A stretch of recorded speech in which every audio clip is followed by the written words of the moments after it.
Welcome, and thank you for joining for another whiskey review. Today, we're going to take a look at the Daftmill Winter Edition 2024, Dustin. Did I say that right?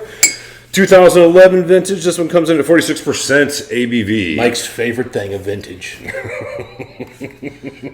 going to see when we put the thumbnail up, and I might ignore it, but all the titles and everything else will have 2011 everywhere, because Mike loves vintages. I do. I do. I rate some. I always am interested in trying to find a whiskey that was distilled in my birth year, regardless of how old it was. Now, that's a cool thing, I do admit. It's a fun little thing to do. So, Dustin, on to this one. Daftmill. Lowland, yes? Lowland, yeah, Mike. Small, now, I say small, I don't know how small a farm it is, but they own a farm down there, a family farm, and they decided to start making whiskey. The Roys and Ralphies of the world, especially Ralphie, were obsessed with this for a while, and they've forgotten all about it, and now it's affordable again. All right, Dustin. We rarely get to do Lowlands of the whiskey. Some people say you break up the Lowlands and Highlands for the most part, but they do Islands, Isla, Campbelltown. There's this not is a lot the of one we barely touch. I know, barely. There's just not enough of them. Isn't that Glenkinchie, yeah. A few places else in Lowlands. Auchentoshan, I think, is down there. I mean, it's limited options, and now there are some new distilleries showing up, so maybe some quality's coming. These guys now are in the big boy world of 10-plus-year-old whiskey, so I'm excited. Yeah, 2011, it's a 2024 release. This is what, 12-year-old whiskey? 12-year-old whiskey is what I saw online. All right, 46%. Let's give it a go. Man, it smells lovely. Reminds me a little bit, actually, of some independent Auchentoshan with that, almost like a white chocolate, like legitimate white chocolate. Vanillas are coming through, of course. I'm getting some vanillas, but I tell you what, instantly I'm getting a nice citrus note. Yes, there's a beautiful citrus on here. I would call it lemongrass maybe. Yeah, it's like very sweet lemongrass smell. Lemon and white chocolate, man. I'm telling you. I get white chocolate. It's a little bit steamed, but give me some time. You're getting the lemon faster than I am. I know from having this a little bit here. I know the lemon's a prominent note, but tonight, whatever reason, the white chocolate is coming out big for me. Yeah, there's almost an icing note to it as well. Yeah, hint of an almond shaving coming in here. Sweet, cool, a little bit of a whipped topping maybe.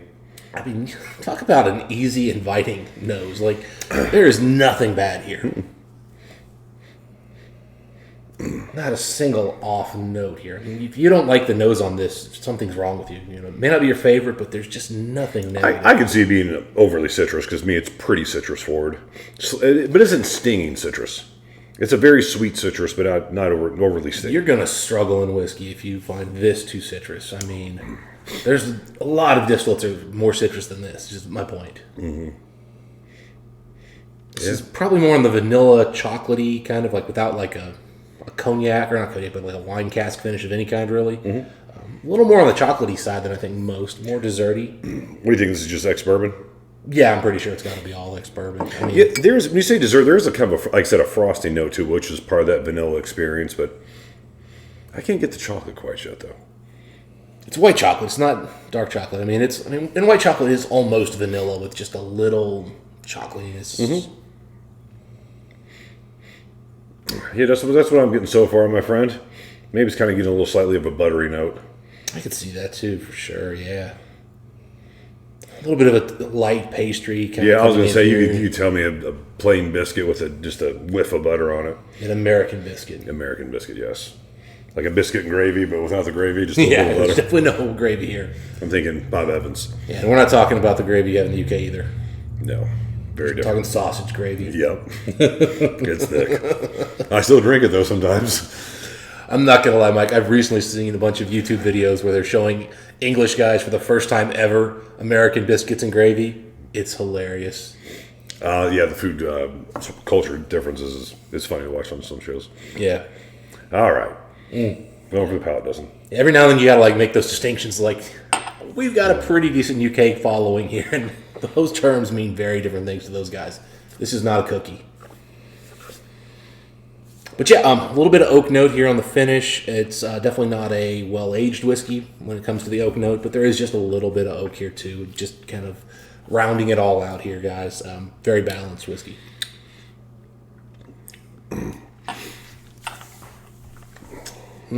Solid mouthfeel. It's really mouth-cleaning. I'm getting a lot of similar notes.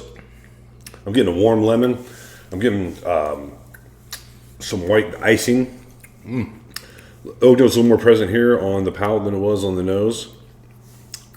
Maybe I can even get so far as a little bit of a light chocolate in that oak. But pretty standard for the nose, in my opinion. Yeah, for me, a little more citrus forward on the palate than the nose. I might even be able to say the word pineapple hints kind of come in here a little bit. Maybe a little bit of grapefruit note coming through. But yeah, definitely very vanilla. Definitely get those chocolate notes on the finish. And they are a little bit more milk chocolatey to me than the white chocolate on the finish now. I agree with that. Really mouth coating for 46. Yeah, absolutely. On it. Oily, rich. I completely understand why Ralphie was hyping these guys up so much. This is, and I'm just going to say this as simple as I can, Mike. This is the most perfectly done boring whiskey in the history of the world. There is absolutely not a single flaw in here. That said, I mean, is there anything here jumping out of the glass making you go, oh, well, that's interesting? I mean, not really. Yeah, I mean, it's a straightforward whiskey. But again, it's pleasant. Like I said, I mean, there's nothing really to dislike here. Exceptionally well done. Just, but no wow factors here. But gosh, I mean, truly, I don't think there's a mistake. Perfectly blended together of their, I don't know how many casks this is for 7,500 bottles. I can get more into an oak note here with a little bit of water. It definitely tamed the citrus with a little bit of water. The 46 again. Yeah, here we go. Okay, so it's a mixture. Here we go. The details here, guys. Now I'm getting the chocolate on the nose, Dustin. It took the water to me to get past the citrus because it was dominant for me. All right, just to confirm here, this is 27 first fill ex-bourbon barrels. Little mix? No, just straight up 27 first fill bourbon barrels. That's all it was. Did they mix it together and that was this release? Yes. 27 barrels sort of batted together, yeah. So. Yeah, I mean, you're getting a nice vanilla oak now. Yeah, I agree, though. Comes out more. That oak note's a little more prevalent for sure. Citrus is turned down. I have to go back to the finish on this. There's still a nice little linger on the side. Yeah. Again, it's a nice warm lemon. It's almost that lemon from Lagavulin 12 2014 edition. This is a whiskey you could drink all night and not get yourself in a lot of trouble because I don't think it's a whiskey that makes you want to just keep throwing them back real quick. But you could just sip on this, put this in your glass, kind of forget about it, come back to it, sip on it all night long, man. Just very drinkable, approachable. It's got a long finish. I mean, really, everything about this is so well done. Yeah, I mean, I kind of prefer it without the water because actually the oak doesn't really do anything for me here. Yeah, I mean, the oak is almost, I think that's where we get a little bit of that pastry note, a little bit of that American biscuit note. It's sashaying into that realm. I mean, fun little 12-year-old. I mean, 46% ABV, nice ABV, decent age. It's a good representation. A little bit toasted note now. The biscuit's a little toasted. But I will say this. This is, overall, it feels like an oily, thick spirit, even at 46% ABV. Exceptionally oily. Yeah, no, it's got some heft to it for sure. And I like seeing something from the Lowlands. They put this out at 50. I mean, good Lord, this would be decadent. That richness, because I mean, yeah, even with water, Mike, it's still very oily. Mouthfeel, coating, yeah, man. Yeah, pretty impressive showing there, really, for a 12-year-old, 46% ABV. Which, I mean, I don't know much about their line. I mean, you said they're not probably have a lot going on as far as age statements, correct? Because they're just so I think they do 2 or 4 releases. Yeah, I think they do a spring, a fall, a summer, winter. I think they're doing 4 releases, and they do some single barrels. I know, like Ralphie did a single barrel pick with them. There might be like a tiny little U.S. release or something that they do, but they're saying they only put about 100 barrels aside, and this is 27, so 100 a year. So I mean, they're pretty much pretty limited. Yeah, they're spending it right there. That's for sure, a third of it anyway. Yeah. So I mean, Dustin, let's get to whiskey score time. Your bottle, so I'll go first. I enjoy this whiskey. Yeah, it's a nice whiskey. There's like I said, there's nothing off-putting. A little citrus forward, pleasant whiskey. 87 out of 100.